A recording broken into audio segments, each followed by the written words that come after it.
नमस्कार, आप देसी खबर वाला झारखंड की खास कार्यक्रम खबर दिन भर देख रहे हैं। इस खास कार्यक्रम के जरिए हम आपको झारखंड के बीते 24 घंटों की उन तमाम बड़ी और महत्वपूर्ण खबरों से रूबरू कराते हैं जिसका जानना आपके लिए बेहद जरूरी है। तो चलिए बिना देरी किए जानते हैं झारखंड के बीते 24 घंटों की तमाम बड़ी और महत्वपूर्ण खबरें। आदिवासी संगठनों का आज झारखंड बंद। रांची के सिरमटोली स्थित केंद्रीय सरना स्थल के पास फ्लाईओवर रैंप निर्माण के विरोध में आदिवासी बचाओ मोर्चा ने आज झारखंड बंद बुलाया है। मंगलवार को मशाल जुलूस के साथ बंद का आह्वान किया गया था। आज राजधानी रांची सहित कई जिलों में बंद समर्थक सड़कों पर उतर आए हैं। कांके पतरातू रोड, खेलगांव चौक, पोजू के पास हजारीबाग रांची एनएच और लातेहार का उदयपुरा चौक पूरी तरह जाम है। बंद समर्थकों ने आवश्यक सेवाओं को इससे मुक्त रखा है। आंदोलन सिर्फ रैंप निर्माण के विरोध तक सीमित नहीं है, बल्कि आदिवासी धर्म स्थलों की रक्षा, पेशा कानून, धार्मिक न्यास बोर्ड, नियोजन नीति, land bank, tribal university hub, शराबबंदी और नगरी की कृषि भूमि पर कब्जे जैसे मुद्दों को लेकर है। राज्य भर की पुलिस अलर्ट मोड में रही। रांची के टाटी, सिलवे और मांझी, मांडर, कांके जैसे ग्रामीण इलाकों में बंद का गहरा असर देखा गया। शराब घोटाले पर सरकार की दोहरी भूमिका उजागर। झारखंड सरकार ने हाईकोर्ट और सुप्रीम कोर्ट में शपथ पत्र देकर कहा था कि राज्य में कोई शराब घोटाला नहीं हुआ, लेकिन अब उसी सरकार की जांच एजेंसी एसीबी ने इस घोटाले का पर्दाफाश कर दिया है। एसीबी ने 38 करोड़ के घोटाले का खुलासा करते हुए बताया है कि यह घोटाला 100 करोड़ रुपए से अधिक का हो सकता है। जनहित याचिका के बाद हाईकोर्ट ने मामले को स्वतः संज्ञान में लिया। वहीं निलंबित आईएएस विनय चौबे, गजेंद्र सिंह समेत 5 आरोपी न्यायिक हिरासत में हैं। 2 फर्जी प्लेसमेंट एजेंसियों को भी बाहर कर दिया गया है जो मैन पावर सप्लाई में घोटाले में शामिल थी। सरकार जहां कोर्ट में घोटाले से इनकार कर रही थी, वहीं एसीबी की जांच से सच सामने आ गया है। अब सवाल उठता है कि अगर घोटाला नहीं हुआ तो फिर एसीबी को इतनी बड़ी रकम कैसे मिली। झारखंड में 107 करोड़ के फर्जी निकासी घोटाले पर ईडी का शिकंजा। झारखंड में एक और बड़ा घोटाला सामने आया है। इस बार मामला 107 करोड़ रुपए की फर्जी निकासी का है। झारखंड ऊर्जा निगम के खाते से 97 करोड़ और झारखंड पर्यटन विकास निगम जेटीडीसी के खाते से 10.40 करोड़ रुपए गलत तरीके से ट्रांसफर किए गए। अब प्रवर्तन निदेशालय ईडी ने इस घोटाले की जांच अपने हाथ में ले ली है और नया ईसीआईआर दर्ज कर लिया है। धुरवा थाने में इस मामले में पहले ही एफआईआर दर्ज की जा चुकी थी। एफआईआर में झारखंड ऊर्जा निगम और 2 बैंकों के 7 अधिकारियों को आरोपी बनाया गया है, जिनमें महाप्रबंधक जयंत प्रसाद, रंजीत कुमार सिंह, श्रीकांत और सेंट्रल बैंक के मैनेजर लोलक लकड़ा जैसे नाम शामिल है। आरोप है कि इन अफसरों और बैंक की मिलीभगत से 300 फर्जी बैंक खाते खोले गए और फर्जी ट्रांजैक्शन किए गए। सीआईडी अब तक 39.70 करोड़ रुपए फ्रीज कर चुकी है और जांच में जुटी है। लेकिन सवाल ये है कि इतनी बड़ी निकासी बिना उच्च स्तरीय मिलीभगत के कैसे हो सकती है। रांची एयरपोर्ट के पास कचरों का अंबार, बर्ड हिटिंग का खतरा बढ़ा।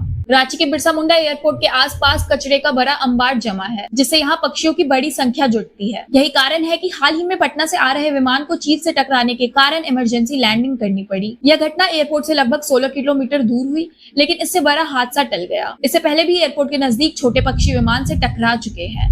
एयरपोर्ट के 30 नॉटिकल मील यानी लगभग 50 किलोमीटर के क्षेत्र में मांस और मछली की दुकानों के कारण पक्षियों की संख्या अधिक हो जाती है। पूरे कचरे के ढेर पर कौओं समेत कई पक्षी मंडराते रहते हैं, जो उड़ान भरने वाले विमानों के लिए खतरा बनते हैं। इसके अलावा एयरपोर्ट की सीमा के आसपास कई ऊंचे पेड़ पौधे हैं, जहां पक्षी अपना बसेरा बनाते हैं। नियम के अनुसार एयरपोर्ट के आसपास ऐसे पेड़ नहीं होने चाहिए, लेकिन यहाँ की सीमा के अधिकतर पेड़ डिफेंस के हैं। कई बार इन पेड़ों को हटाने की बात की गई, लेकिन अभी तक कोई कार्रवाई नहीं हुई है। इस स्थिति को तुरंत सुधारना जरूरी है ताकि विमान और यात्रियों की सुरक्षा सुनिश्चित हो सके। आयुष्मान कार्ड को एटीएम ना समझे, इलाज में कोताही बर्दाश्त नहीं, स्वास्थ्य मंत्री इरफान का निर्देश। रांची में आयोजित all India health care provides AHP conclave में स्वास्थ्य मंत्री डॉक्टर इरफान अंसारी ने निजी अस्पताल संचालकों को कड़ा संदेश दिया है। उन्होंने कहा कि गरीबों के आयुष्मान कार्ड का दुरुपयोग ना हो और इसे एटीएम समझने की कोई भूल ना करे। यदि किसी अस्पताल द्वारा ऐसा किया गया तो उसके खिलाफ कड़ी कार्रवाई की जाएगी। डॉक्टर इरफान ने राज्य के करीब 350 निजी अस्पतालों के 192 करोड़ रुपए के लंबित बिलों का भुगतान 1 दिन के भीतर करने का निर्देश दिया। उन्होंने बताया कि 11 फरवरी 2025 के बाद पोर्टल में तकनीकी बदलाव के कारण देरी हुई, लेकिन अब जल्द ही भुगतान होगा। वहीं नेशनल एंटी फ्रॉड यूनिट की जांच के चलते 212 अस्पतालों के बिल भुगतान में देरी है, जो जांच पूरी होते ही निपटाए जाएंगे। स्वास्थ्य मंत्री ने बताया कि पिछले 7 वर्षों में सरकार ने आयुष्मान भारत योजना के तहत 2500 करोड़ रुपए से अधिक भुगतान किया है। इस दौरान 7.3 लाख सरकारी अस्पताल और 14 लाख निजी अस्पताल मरीजों का इलाज हो चुका है। डॉक्टर इरफान अंसारी ने कहा, योजना का पूरा लाभ गरीबों तक पहुँचाना चाहिए, इसलिए कोई भी लापरवाही बर्दाश्त नहीं होगी। हजारीबाग में स्वास्थ्य विभाग की लापरवाही, दर्जनों एम्बुलेंस 4 महीने से गैराज में खड़ी। हजारीबाग में स्वास्थ्य विभाग की बड़ी लापरवाही सामने आई है। शेख बिकारी मेडिकल कॉलेज में एम्बुलेंस की कमी होने के बावजूद दर्जनों 108 आपातकालीन सेवा की एम्बुलेंस जिला मुख्यालय से 10 किलोमीटर दूर फता के जंगलों में बने गैराज में 4 महीनों से खड़ी है। एक मैकेनिक ने बताया कि 6 एम्बुलेंस मरम्मत के बाद उपयोग के लिए तैयार है, लेकिन विभाग की ओर से भुगतान नहीं होने के कारण उन्हें वापस नहीं लिया जा रहा है। बाकी एम्बुलेंस अभी भी मरम्मत की प्रतीक्षा में है। स्थानीय सांसद मनीष जायसवाल ने कहा कि हजारीबाग के साथ साथ रांची समेत राज्य के कई इलाकों में भी एम्बुलेंस लंबे समय से मरम्मत के लिए पड़ी है। उन्होंने कहा कि सरकार मैया सम्मान योजना जैसी योजनाओं पर ध्यान केंद्रित कर रही है, लेकिन इमरजेंसी सेवा की सुध लेना भी जरूरी है। डीसी शशि प्रकाश सिंह ने बताया कि उन्होंने सिविल सर्जन से बात की है और मरम्मत पूरी हुई एम्बुलेंस को जल्द सेवा में लगाया जाएगा। साथ ही खराब एम्बुलेंस की मरम्मत भी शीघ्र करवाई जाएगी।